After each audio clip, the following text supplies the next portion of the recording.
The film opens with our protagonist, Emma, meeting a man named Tom in a hotel room, where they share a drink together. We don't get a whole lot of backstory here, but Emma seems distracted and tells Tom that they cannot see each other anymore. Tom tries to convince her otherwise, but Emma is adamant about ending the extramarital affair.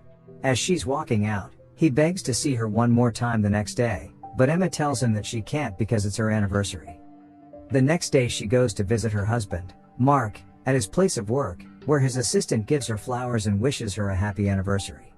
When she's entering her husband's office, she comes across a confidential police file detailing the time she was robbed and stabbed years ago.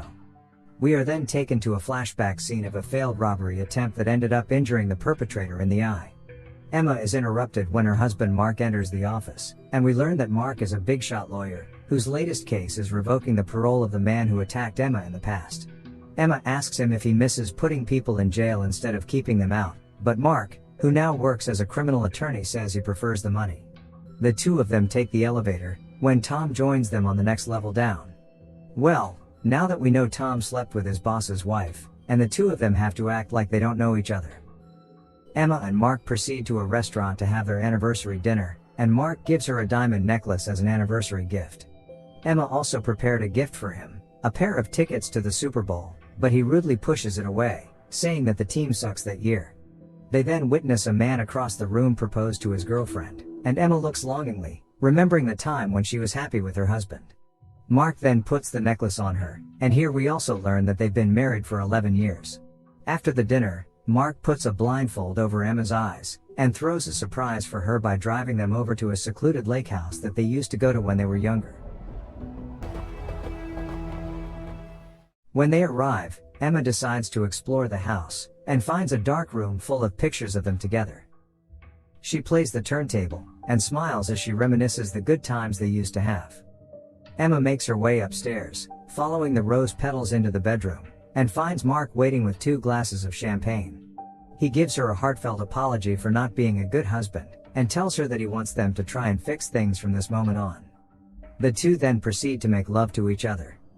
In the morning, Emma wakes up and finds her husband sits on the bed beside her.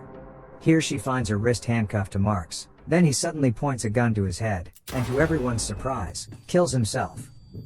Emma tries screaming for help, but of course there is no one around. She tries the phone to call the cops, but it's dead, and she tries shooting the chain with the gun, but there isn't any bullet left. With no other choice, she drags Mark's dead body with her to the walk-in closet, and finds her wedding dress hanging there. She takes the dress and we can see that there is a safe behind it. Emma puts the dress under Mark's body to make it easier for her to drag him around, but when she is about to head downstairs, she ungracefully tumbles down with the corpse. She tries looking for her phone, but finds that it has been submerged in the flower vase, and upon fishing it out, learns that it is unsalvageable. She checks every drawer and cabinet in the kitchen, where she finds a car keys. Emma then struggles her way into the car with Mark's dead body literally weighing her down. When she attempts to start it, the car won't start because the fuel tank has been completely emptied. Her and Mark's wedding song suddenly starts playing, with a recording of Mark's voice passive-aggressively explains that he did this to her because Emma was ungrateful. As it turns out, he found out about her affair with Tom, and therefore refused to forgive her, let alone let her live a happy life. Emma returns inside the house to wash the blood off her face, but then realizes that she is unable to take off the necklace Mark gave her last night. This frustrates her, until she comes up with another idea. She goes to the basement, thinking that she might be able to find some hardware there, but unfortunately, the place has been picked clean. She begins ranting about how Mark was a hypocrite, because he's had his share of affairs with different women too, as she recalls the time she washed lipstick and glitter out of his shirt. Frustrated, she drags him back upstairs with all her might, and lies on the floor out of exhaustion. Emma then decides to revisit the dark room, and this time, she finds the mugshot of the man who attacked her in the attempted robbery flashback we saw in the beginning. She also finds a record player that says "Play Me," and goes on to play it. It is then that she grimly learns that it is a recording of herself being interviewed about the attempted robbery. We learn here that the attacker managed to stab Emma in the back, but she also managed to hurt the man, presumably by stabbing him in the eye. Triggered by her past trauma, Emma is unable to listen to the rest of the recording, so she loses her cool. When Emma returns to the living room, she realizes that someone is outside the door. As it turns out, it is Tom, the man she had an affair with. Tom tells her that he came rushing to her aid, after receiving a series of text messages from her saying that she's in trouble. Obviously, we all know that Emma never sent those texts, Mark did. After noticing what's happening to Emma, Tom tells her that the FBI raided Mark's office, and that Mark's entire carrier was going up in flames. Emma now understands why her husband dared to shoot himself, and she tells Tom that they need to call the police as soon as possible, because she is convinced Mark has concocted an elaborate plan to set them up. However, when Tom walks out to get his phone from the car, they see a truck in the distance making its way towards the lake house. Tom, who is suspicious, decides to head out, and tells Emma to not open the door to anyone but him. The truck pulls up in front of the lake house, and Tom confidently confronts the man that steps out. His name is Jimmy, and he claims that he's come to fix a burst pipe. Tom offers to pay him what he would charge for the job, and asks him to leave. When Jimmy is about to leave, another man named Bobby steps out of the vehicle and does this. Jesse, get back in your car. Tom gets repeatedly stabbed, and the two men break their way in. While Tom is bleeding out on the floor, we learn that Jimmy is compassionate, while his brother Bobby is absolutely cold-blooded. While the two men look around the house, Emma has made her way outside, dragging Mark's dead body along with her. She makes her way over to the boat shed, and severs Mark's arm so that she no longer has to carry the body around anymore. Not long after, Jimmy and Bobby come across the body, but Emma is no longer there. Unbeknownst to them, Emma is hiding right below them. Now that she's seen Bobby's face, she realizes that Bobby is the man who attacked her in the past, and based on their conversation, Emma learns that it was Mark who hired them to come here, promising them that they'd be given access to the lake house's safe, which contains diamonds. But now Mark is dead, and so Bobby and Jimmy are on the lookout for Emma, because she's the only other person who would know the combination to the safe. Emma comes out of hiding after the two men leave, and comes up with an idea. Jimmy studies the safe and informs Bobby that the safe requires both a combination and a fingerprint, so Bobby goes to retrieve Mark's dead body. Meanwhile, Emma is now dragging the boat's fuel tank through the snow, but then she almost gets caught when Jimmy exits the house to look for her, but she eventually makes it inside the car garage, and begins trying to pump the fuel into the car's fuel tank. Unfortunately, this process makes some noise, which prompts Bobby to go investigate. Emma hides under the car while Bobby walks around and slashes a tire to make sure Emma isn't able to leave with the car. Emma sneaks away from Bobby and exits the garage. She makes it back inside the house, while Jimmy is busy dragging Mark's dead body inside. Bobby, who is suspicious, follows closely behind her, and Emma gets trapped in the staircase between Bobby in the basement and Jimmy in front of the door.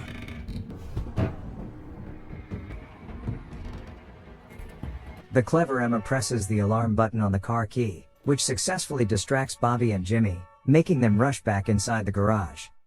Emma uses this brief opportunity to mourn over Tom's death. While outside the house, Bobby explains to Jimmy that he refuses to let Emma walk out alive, because he's still bitter over the fact that she put him behind bars for the past 10 years after the failed robbery attempt. They return inside the house again and continue to look for Emma, knowing that she must be inside the house somewhere. Bobby goes to check upstairs and Jimmy stays on the first floor. Once up there, Bobby hears a noise in the attic, before going there, and begins to look around, right when Emma comes out of hiding and attacks him. She then takes his car keys, while Jimmy, who heard the commotion, rushes his way upstairs to find his brother unconscious. Emma hits Jimmy with a golf club, locks him inside a room, and breaks the doorknob. She then makes her way outside, and tries to start the car, but Bobby, who is apparently awake now, stops her. While this is going on, Emma manages to reach for a phone and dials 911. Jimmy walks up to them and pleads for Bobby to give this up, and get away before the cops get here, but Bobby is too stubborn. He proceeds to kick Emma unconscious. Emma wakes up to find that she is once again handcuffed to her dead husband, with Bobby and Jimmy dragging the safe closer to her. She tries telling them that she doesn't know the safe's combination, but Bobby, who doesn't believe her, begins to beat her and subdue her. He threatens to stab her again, prompting Jimmy, the compassionate one, to stop him, but Bobby shrugs him away. Jimmy then reaches for Mark's gun and points it at Bobby, because he is sick of all the violence. Emma suddenly voices that she will give them the combination, as long as they uncuff her. Jimmy does as she says, and she proceeds to give them the combo to the safe. The safe finally opens, but unfortunately, it is empty save for an engraved metal that says that the diamonds inside the safe have been converted into the necklace Emma is wearing now. Emma begins to panic, saying that she has tried taking off the necklace but it won't open. The cold-blooded Bobby is absolutely ready to decapitate Emma just to get to the diamonds, but Jimmy refuses to let him. Bobby shoves Jimmy out of the way and tries firing the gun, but it isn't loaded. He then proceeds to scuffle against Emma, until Jimmy interrupts and the two brothers begin scuffling. Bobby accidentally ramming Jimmy's head to the clothes hanger, instantly killing him. While Bobby pauses in shock, Emma gets up and reaches for a knife nearby. Bobby then faces her and swears he would kill her. The two scuffle against each other again, but this time, Emma manages to hit him with a heavy tool. She makes her way to escape, with Bobby going after her again, but he's the one chained to Mark this time. Bobby then trips down the stairs, while Emma makes her way to the garage and gets inside Mark's car. Bobby follows closely behind, and Emma panically backs the car up, breaking through the garage wall, then rams into the other cars. When she can't push the cars, she drives forward and hits Bobby in the process. However, the car slips in the snow, and ends up crashing to the boat garage. Bobby, who somehow is still alright, struggles his way over to the crashed car with a murderous rage, but Emma is no longer inside. He finds Emma crawling her way through the frozen lake and follows her. They fight again, and Emma manages to stab him, but the impact his body makes when it hits the ground causes the ice to break, and both of them fall through. They scuffle some more underwater, and Emma gets the knife out of his shoulder. She incapacitates him, finally escaping his grip.